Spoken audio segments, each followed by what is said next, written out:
আজকে আমি মৃগেল মাছ দিয়ে ডাটা দিয়ে রান্না করব। তার ডাটাটা খুব ছোট ছোট ছিল আর পাতলা পাতলা, বেশি মোটা ডাটা না। হ্যালো এভরিওয়ান, আসসালামু আলাইকুম। সবাই কেমন আছেন? নিশ্চয়ই ভালো আছেন। আমিও আপনাদের দুয়ায় খুবই ভালো আছি, আলহামদুলিল্লাহ। আজকে আমি মৃগেল মাছ দিয়ে ডাটা দিয়ে রান্না করব। তা এই দেখুন, ডাটাগুলো খুব পাতলা পাতলা ডাটা, কিন্তু এতটা মজা এই ডাটা দিয়ে খেতে।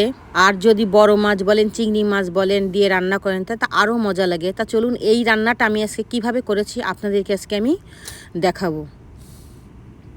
এখানে আমি কড়াইতে তেল নিয়েছি, সাদা তেল 1/2 কাপের মতো।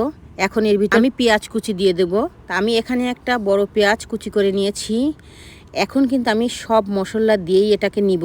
এখানে আদা দিয়েছি 1/2 টেবিল স্পুনের মতো, রসুন দিয়েছি 1/2 স্পুনের মতো, শুকনা মরিচ দিয়েছি 1 স্পুনের মতো, ধনের গুঁড়ো দিয়েছি 1/2 স্পুনের মতো, জিরের গুঁড়ো দিয়েছি 1/2 স্পুনের মতো, হলুদ দিয়েছি 1/2 স্পুনের মতো এবং স্বাদ মতো। এখন আমি 1 স্পুনের মতো লবণ দিয়েছি স্বাদ মতো।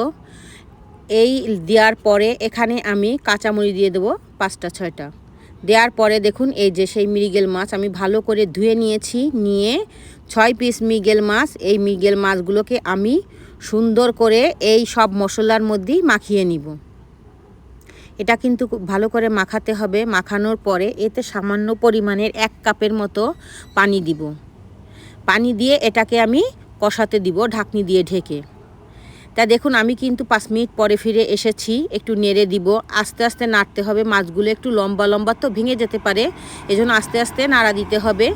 এখন আমি আরও 5 মিনিট এটাকে রান্না করে নিব ঢাকনি দিয়ে ঢেকে। তা দেখুন, আমি 5 মিনিট পরে ফিরে এসেছি। তেল কিন্তু উপরে উঠে এসেছে। এখন আমি মাছগুলোকে তুলে নিব। তা দেখুন, একটু নাড়া দিলেই মাছ ভেঙে যাচ্ছে, সাবধানে তুলতে হবে। তো আমি এখন মাছগুলোকে তুলে নিব একটা পাত্রে। তো দেখুন, আমি কিন্তু মাছগুলোকে তুলে নিয়েছি। এখন যে মশলা আছে এর ভিতরে আমি সেই ডাটাগুলো দিয়ে দিব। দেখুন, ছোট ছোট ডাটা, বেশি মোটা না কিন্তু পাতলা পাতলা। এবং আমি 2টো আলু দিয়েছি একদম পাতলা পাতলা করে কেটে। এগুলোকে আমি 5 মিনিট কষিয়ে নেব ভালো করে এই মশলার ভিতরেই ঢাকনি দিয়ে ঢেকে। তা দেখুন, আমি কিন্তু এখন ঢাকনি দিয়ে ঢেকে 5 মিনিট এটাকে ভালো করে কষিয়ে নিব। তা দেখুন, আমি কিন্তু 5 মিনিট পরে ফিরে এসেছি। এখন এটাকে ভালো করে নাড়িয়ে দিতে হবে। দেখুন, তেল কিন্তু উপরে উঠে এসেছে।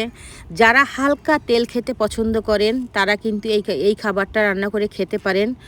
আমার মনে হয় আপনাদের কাছে খারাপ লাগবে না। এখানে এখন আমি 3 কাপের মতো পানি দিয়ে দিচ্ছি। দিয়ে এটাকে আমি ঢাকনি দিয়ে ঢেকে আরও 5 মিনিট আমি এটাকে রান্না করে নিব। কারণ আমার কিন্তু 50% বয়েল হয়ে গেছে। আমি 5 মিনিট এটাকে রান্না করে নিব ঢাকনি দিয়ে ঢেকে। 5 মিনিট পরে এখন ফিরে এসেছি। এখন আমি এটাকে নাড়িয়ে দিয়ে এর উপরে মাছগুলো আমি দিয়ে দিব।